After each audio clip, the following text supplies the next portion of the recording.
आइए दोस्तों, आज एक बहुत इंटरेस्टिंग टॉपिक के बारे में हम बात करने वाले हैं, डिपेंडेंट ओरिजिनेशन, जिसको हिंदी में आश्रित उत्पत्ति भी आप कह सकते हैं। और ये बुद्धिस्ट फिलॉसफी के सबसे प्रोफाउंड कॉन्सेप्ट्स में से एक है। मुझे लगता है कि वैसे तो बुद्धिस्ट फिलॉसफी बहुत ही बड़ी है, लेकिन अगर आप उसमें से अगर बोलें कि उसका सार क्या है, तो मुझे लगता है शायद डिपेंडेंट ओरिजिनेशन जो है वो बहुत ही अच्छे से और बहुत ही कम शब्दों में पूरी की पूरी फिलॉसफी को समराइज कर देता है।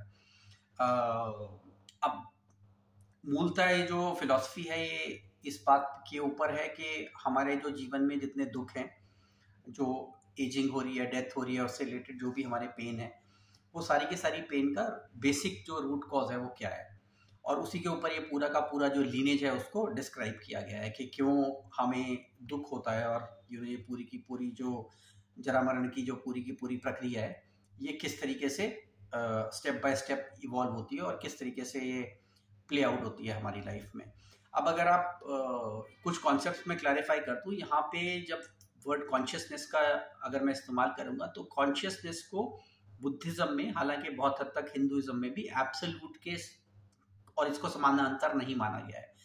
कहने का मतलब ये है कि अगर कोई चीज़ एब्सोल्यूट है तो उसके अंदर आप ये नहीं कह सकते कि कॉन्शियस है या अनकॉन्शियस है, या इसका कुछ पार्ट कॉन्शियस है या कुछ इसके अंदर अनकॉन्शियस है, या ये जर्नी है जो अनकॉन्शियस से कॉन्शियस की तरफ है, क्योंकि ये सारे रिलेटिव कॉन्सेप्ट जो हैं ये एब्सोल्यूट के पॉइंट ऑफ व्यू से कोई मायने नहीं रखते।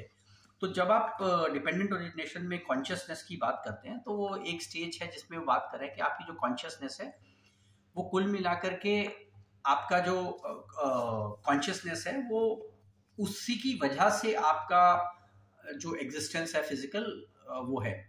लेकिन वो कॉन्शियसनेस कहाँ से आई है? वो कॉन्शियसनेस आई है आपके संस्कारों से। तो आपके संस्कार जो थे उन्हीं के ऊपर निर्धारित होकर के उसी तरह की आपकी कॉन्शियसनेस बनी है। और इस बात को आप ऐसे भी समझ सकते हैं कि अगर मान लीजिए आपकी एक तरीके की कोई मटेरियल, आपकी एक तरीके की कोई मेंटालिटी है, या आपकी जो आप किसी भी सिचुएशन को परसीव करेंगे, तो वो आप हमेशा अपने कॉन्टेक्स्ट में उसको परसीव करेंगे। आप कभी भी उसको एब्सोल्यूट तरीके से नहीं एज इट इज सच की तरह देख सकते।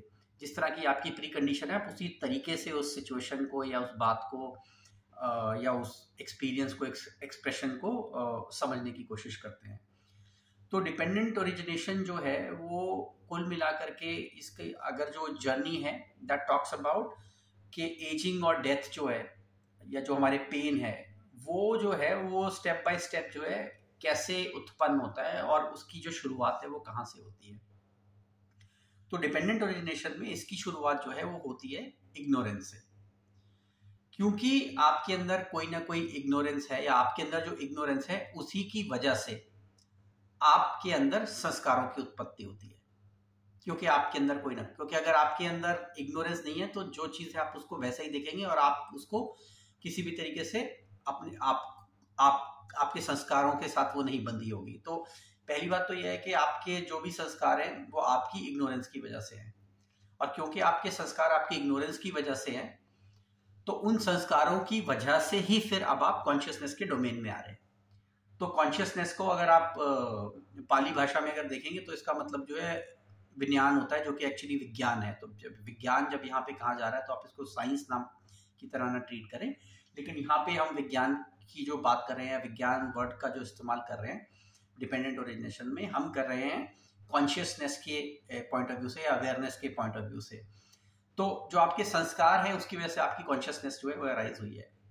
और ये जो आपकी कॉन्शियसनेस है ये एक प्री कंडीशन है जिसके ऊपर आपकी मेंटालिटी और आपकी मटेरियलिटी, मतलब आपका नाम स्वरूप जो है वो इसके ऊपर निर्धारित है। तो आपका जो कॉन्शियसनेस है उसी हिसाब से आपका नाम स्वरूप भी बना है।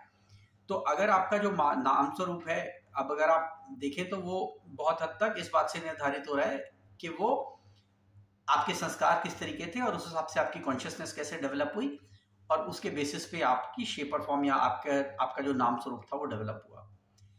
लेकिन ये नाम स्वरूप जो है, अब ये जो आपका नाम स्वरूप है या जो आपकी मेंटालिटी मटेरियलिटी है, ये जो है ये अपने आप में प्री कंडीशन है। किस चीज के लिए? ये प्री कंडीशन है आपके सिक्स सेंस बेसिस जो आपके हैं, मतलब ये जो आपके सिक्स सेंस के बेसिस पे जो भी अराइज होता है वो डिपेंड करता है आपकी इस मेंटालिटी और मटेरियलिटी के ऊपर।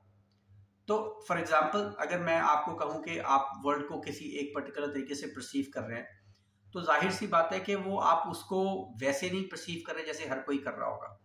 वो इसलिए क्योंकि आपका नाम स्वरूप जो है वो भिन्न है बाकी लोगों से, क्योंकि आपके जो संस्कार हैं वो उनसे भिन्न है, और इसीलिए आप उन्हीं संस्कारों के थ्रू कॉन्शियसनेस में आए और उसी के थ्रू आपकी मेंटेलिटी मटेरियलिटी बनी।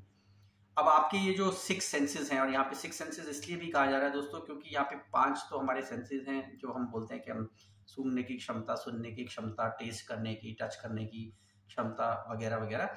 आई थिंक इसमें एक जो है माइंड को भी एक सेंस ऑर्गन की तरह माना गया है, क्योंकि जैसा कि गीता में भी बताया गया है कि माइंड जो है वो पांचों जो हमारी इंद्रियां हैं, जो हमारे सेंस ऑर्गन्स हैं, उनको जो है हमारा माइंड लीड करता है। तो इस फ्रेमवर्क के अंदर 6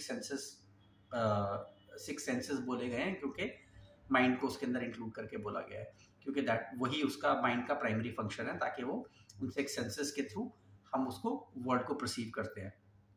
5 सेंसेस के थ्रू हम वर्ड को परसीव करते हैं। लेकिन ये जो 6 सेंसेस हैं, ये भी प्री कंडीशन है किस चीज की? ये प्री कंडीशन है कि इन कॉन्टैक्ट से मेरा मतलब है कि आप किस चीज के किस चीज के साथ आपका संपर्क हो रहा है। तो अगर आप कुछ सुन रहे हैं तो आंखों के जरिए सुन रहे हैं, तो आपके सेंस ऑर्गन्स जो हैं उनके थ्रू आप किसी भी चीज को कॉन्शियसनेस में परसीव करेंगे। लेकिन अगेन आपकी मेंटालिटी, आपकी मटेरियलिटी, आपका जो नाम स्वरूप है वो आप उसी के मुताबिक उसको आभास करेंगे। तो जैसे कि मैं इस कमरे को परसीव करूंगा, अगर दीवार पे कोई छिपकली है तो उसको वैसे परसीव नहीं करने वाली, क्योंकि उसकी जो कॉन्शियसनेस है वो अलग है और मेरी जो कॉन्शियसनेस का डोमेन है वो अलग है, क्योंकि हमारे संस्कार अलग हैं और हमारे जो प्री कंडीशन है जिनके ऊपर हमारा जो sort of A priori structure है वो दोनों का डिफरेंट है, जिसके ऊपर हमारा ये सारा का सारा नॉलेज या परसेप्चुअल अपरेटस जिसको आप कह सकते हैं, वो सारा का सारा निर्धारित है, प्रेडिकेटेड है, बसा हुआ है। अब आपके जो ये कॉन्टैक्ट जो अराइज हो रहा है उसी के वो आपके 6 सेंसेस के थ्रू आप उससे आपको परसीव कर रहे हैं। लेकिन आप जो भी चीज को परसीव कर रहे हैं वो इसलिए कर रहे हैं क्योंकि आपके अंदर कोई एक वेदना है, कोई एक फीलिंग है। क्यों? क्योंकि आपकी ऑलरेडी कुछ मेंटालिटी है, मटेरियलिटी है, तो इस वजह से आप कॉन्टैक्ट सेंसेस से जो भी चीज को परसीव करेंगे वो आपका नाम स्वरूप उसको उसी तरीके से आभास करेगा जिस तरीके से आपकी वेदना है या आपके अंदर फीलिंग्स है। और यही जो फीलिंग्स है ये फर्दर आपकी तृष्णा की है, जो आपको क्रेविंग्स है उनकी प्री कंडीशन है। तो कुछ हद तक ये बात गीता में भी कही गई है कि जिसका आप चिंतन करोगे उसमें आपकी आसक्ति होगी, और जिसमें आपकी आसक्ति होगी आप उसको मैनिफेस्ट करोगे, उसको आपकी प्राप्ति की इच्छा होगी। तो कुछ हद तक ये सॉर्ट ऑफ मिलता हुआ कॉन्सेप्ट है, लेकिन बहुत ज़्यादा इसमें ओवरलैप नहीं है। हालांकि वो गीता में एक बहुत ही अलग कॉन्टेक्स्ट से वो बात बोली गई है जिसके ऊपर हम अलग से चर्चा कर सकते हैं। लेकिन आप लीनेज देख रहे हैं कि किस तरीके से जो आपकी क्रेविंग है वो आपकी फीलिंग्स पे डिपेंड करती है, और जो आपकी फीलिंग्स है वो कैसे आपके सेंस ऑर्गन्स के थ्रू जो है आपका नाम स्वरूप जो है उसको फर्दर एक्सपीरियंस करता है आपके कॉन्शियसनेस के अंदर, जो कि फंडामेंटली फॉर्म हुई थी क्योंकि आपके अंदर कुछ इग्नोरेंसेस थे जिसकी वजह से आपने संस्कारों को अपनाया या आपके संस्कारों की फॉर्मेशन हुई। अब ये जो आपके अंदर कोई भी भाव उत्पन्न होता है कि आप किसी चीज को जिसको बिकमिंग कहते हैं, या बेसिकली आप जिस चीज को मैनिफेस्ट कर रहे हो, ये पूरे उस साइकिल का आउटकम है। और इसी की वजह से आप चीजों को मैनिफेस्ट करते हैं, इसका मतलब कि आप उनको बर्थ देते हैं। और क्योंकि कोई ना कोई चीज पैदा हो चुकी है, मैनिफेस्ट हो चुकी है, उसका बर्थ हो चुका है, तो उसका जो जरा मरण है वो सुनिश्चित हो चुका है ऑलरेडी। जरा मरण का मतलब हो गया कि उसकी एजिंग और उसकी डेथ उसी के साथ, उसके पैदा होने के साथ ही निर्धारित हो चुकी है, क्योंकि जो भी चीज पैदा हुई है उसका मरना जरूरी है। और क्योंकि ये पूरा का पूरा लाइफ साइकिल जो है जो जरा मरण से लेकर के भाव की उत्पत्ति होना, और उसकी वजह से आपके अंदर तृष्णा होना, और वो तृष्णा की वजह से वेदना आपके अंदर वो फीलिंग्स का अराइज होना, और आपके सेंस ऑर्गन्स के थ्रू आपके नाम रूप या आपकी मेंटालिटी मटेरियलिटी को उसको परसीव करना आपकी कॉन्शियसनेस के अंदर, जो कि फॉर्म हुई थी फंडामेंटली इग्नोरेंस की वजह से। ये जो पूरी की पूरी जो जर्नी है ये डिपेंडेंट ओरिजिनेशन का कॉन्सेप्ट है, मैं चाहता था कि इस वीडियो को 10 मिनट के अंदर रखूँ, तो I think we are bang on. सुनने के लिए धन्यवाद। अगर आपको इस टॉपिक पे इंटरेस्ट है तो हम ये जो पूरे के पूरी सीक्वेंस है, उस पूरी की पूरी सीक्वेंस को एक एक पार्ट को लेकर के हम इनके ऊपर डिटेल कॉन्वर्सेशंस कर सकते हैं। बहुत ही इन डेप्थ कॉन्सेप्ट है, लेकिन मैं